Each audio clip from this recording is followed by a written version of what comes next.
this video, I'm going to show you how to use a simple touch sensor, and touch sensors are very useful, and they're a lot better than toggle switches or physical buttons because the user can easily just touch it. It's a lot more intuitive, and they can be utilized in many more circuits for a lower cost than a physical toggle switch.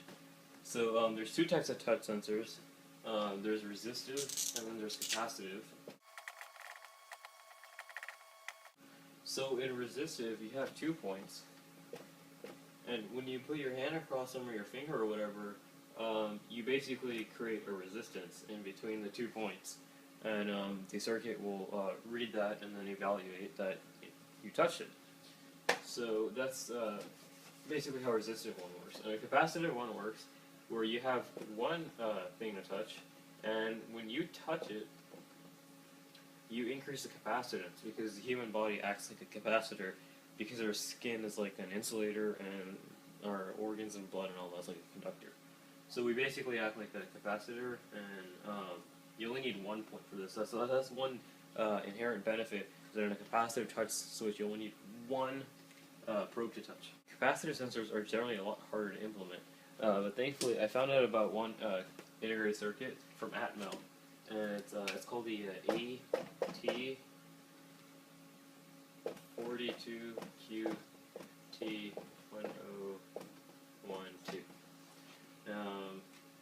And once again, this is made by Atmel, and it simplifies it. And you only need 6 pins. It's only available in the in SMD forms, but thankfully I do have an adapter to break it out into a through-hole version. So I'll show you a very basic demonstration.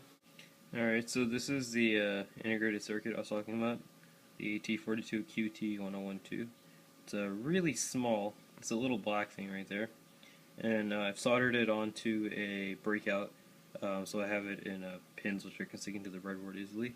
And there's only 6 pins, and it's actually a very easy circuit to use. So I'm just going to stick that back into its place. So first I'll show you a demonstration of it working. I'll show you how effective it is, and then I'll show you the way it works. So I'm just going to turn it on. I have a 5 volts coming in here, and the LED is going to show the output. So this is a toggle IC, so it automatically toggles it. So for a lot of people that can actually save some work. So right here I have this sensor. It's a copper foil, and on top of that I put some double-sided tape. And the tape is an insulator, so it's showing you that the capacitance can work through like an enclosure or through whatever, so you don't need to have a direct contact. And when I touch it, the LED turns on, and when I touch it again, the LED turns off. It's very easy. It works really nice, and you can change the sensitivity of it. I have it mid-range sensitivity right now, so it's remarkably easy to use. You only need a few passes to get this thing working. So I'll move this aside, and I show you how I hacked the datasheet and got it to work. Alright, so essentially,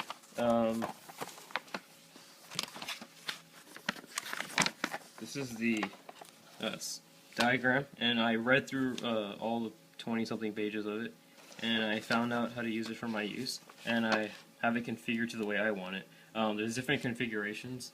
For example, you can have it where it turns on, and then it'll automatically turn back off after a certain amount of time, and you can set that. But I just have it toggle on and off. It'll stay on indefinitely until I turn it back off, like this right there.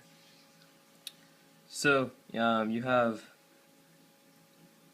3 resistors and 2 capacitors, and that's about it. So for this configuration, you have a mega ohm resistor, a 100 kilo ohm resistor, and a bypass capacitor between the power pins of 0.1 microfarads, which is pretty standard actually. And then you have these 2 components, and these 2 vary depending how sensitive you want it. So the capacitor here can go from anywhere from 2.2 to 50 nanofarads, and the larger the capacitor, the higher the sensitivity. And what that means is if the circuit's very sensitive, then you can actually turn it on from a distance. And you can also use it with thicker enclosures or thicker assemblies, so the sensor will still work through that. If you decrease the sensitivity, it's probably better if you want to directly touch the metal. And like I said, there is some copper foil right there. which is the conductor, and I solder that onto the wire. So you modify the capacitor and resistor, and both of these are in a specific range. You can go from anywhere from 4.7 kilo ohm to 33 kilo ohm, and the capacitor can go from 2.2 to 15 nanofarads.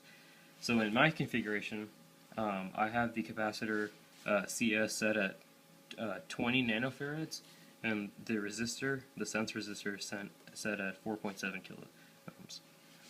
So that's essentially it. It's actually very easy to use, and you can change the time configuration. So right now I just have the time pin shorted at the ground, so there is no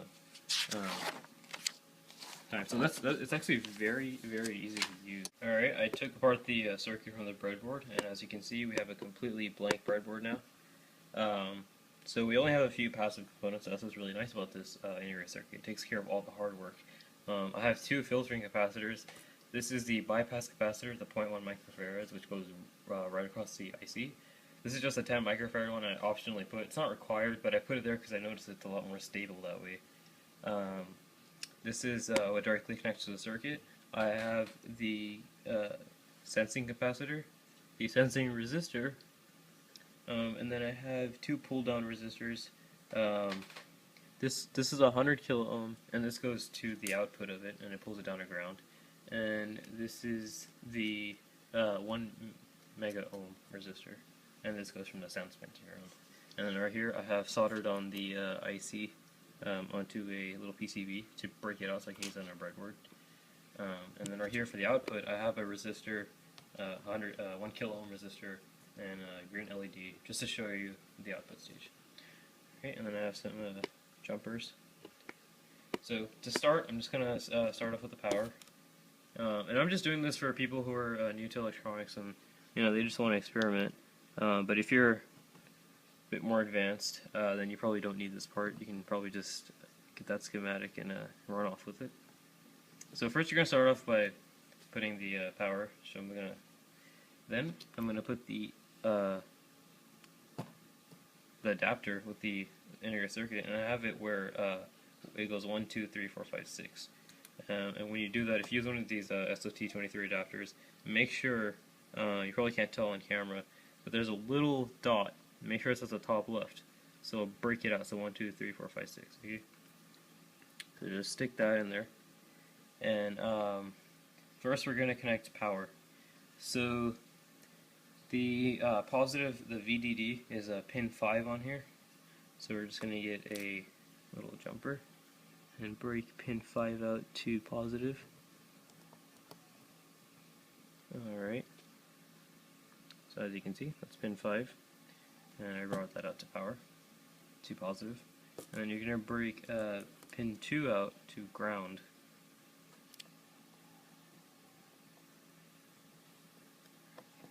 Alright, there we go, that's ground. Now we want to get the bypass capacitor, the 0.1 microfarad. The data sheet specifically required you keep this as close to the power pins as possible, and that's what I'm going to do. Alright, there, that's as close as I can get it. And I'm also going to put this capacitor just as an extra little bit of filtering, because I am using a breadboard, and breadboards are very prone to electrical noise. Alright, and then next we're going to put the pull down resistors. So right here I have the 100 kilo ohm resistor, and this goes from pin 6 to ground. Actually, sorry, it goes from pin 1 to ground, which is the output pin. Alright, and resistors are not polarized, so you can put them in either way. There's no specific orientation. The next pull down resistor I have is the 1 mega ohm resistor, and this goes from pin 4, which is the sense pin, to ground.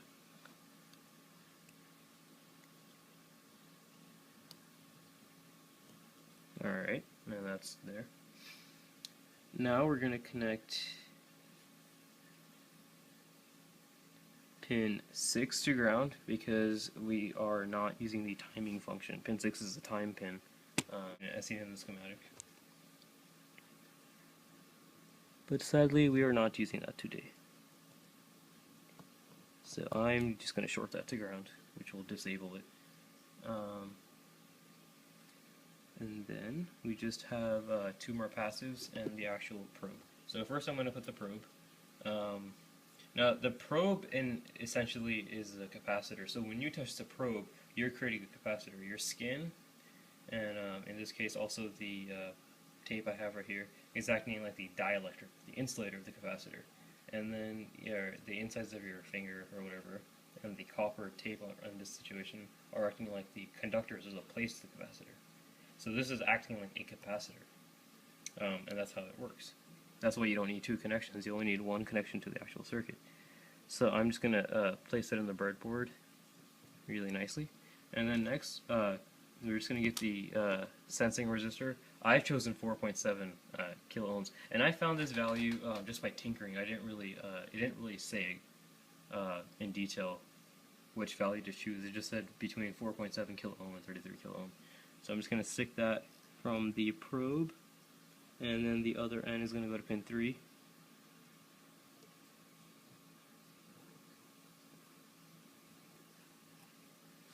Alright, and then from pin 3 to pin 4, we're going to have the sense capacitor. In my situation, I've used a 20 nanofarad. Once again, you can use anything from 2.2 to 50 nanofarads. I last time broke this out because I didn't get that to fit in there. So I'm just going to break it out again. Once again, that is from pin 3 to pin 4. Alright.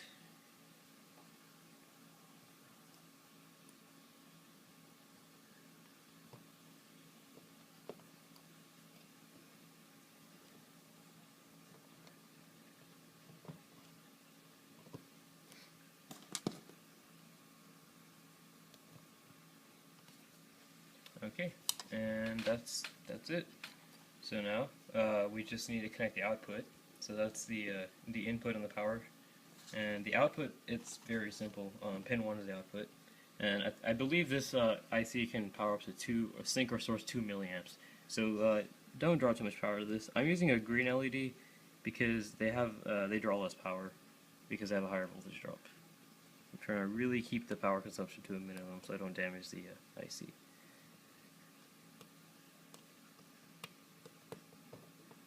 Alright, everything seems fine. I'm just going to connect my 5 volts.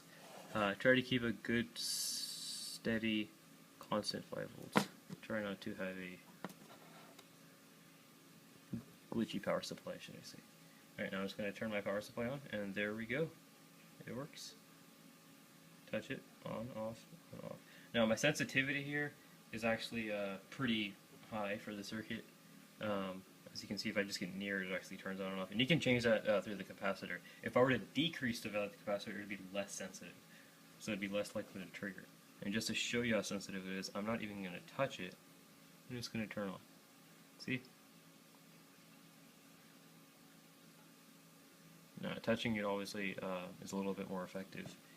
But, yeah, this is, sometimes it'll turn on and off. For me picking it up and whatever, because this is a breadboard. Sometimes it'll turn on and off just by me picking it up, because this is a breadboard, and breadboards have a bunch of little metal strips inside of them, and they're probably picking up straight capacitance. Just remember, if you're making this into a final product, try to use SMD parts, because they're less prone to electrical noise. Nevertheless, this is actually a very solid little circuit, the integrated circuit right here, and it's very easy to use. You only need a few passes, and it works like a charm. So some applications could be user inputs. You could even make like a little touch instrument. You could have a bunch of these, and the nice thing about them is they automatically toggle. There's really not that much additional circuitry you need, and it'll toggle it. You can use this as a on and off switch. I'm sure they use something similar like this in some video game consoles that I've seen that use a touch sensor instead of an actual physical button. So it's a very easy to use circuit, and it has the timing function. I just wanted to show you the basics, but if you are interested, be sure to look up the data sheet for this. It's called once again the AT42QT1012. Very easy to use circuit, and it's very cheap. I got this, I think, about 70 to 80 cents on DigiKey for one. So they're very awesome to use, and hope you like my video.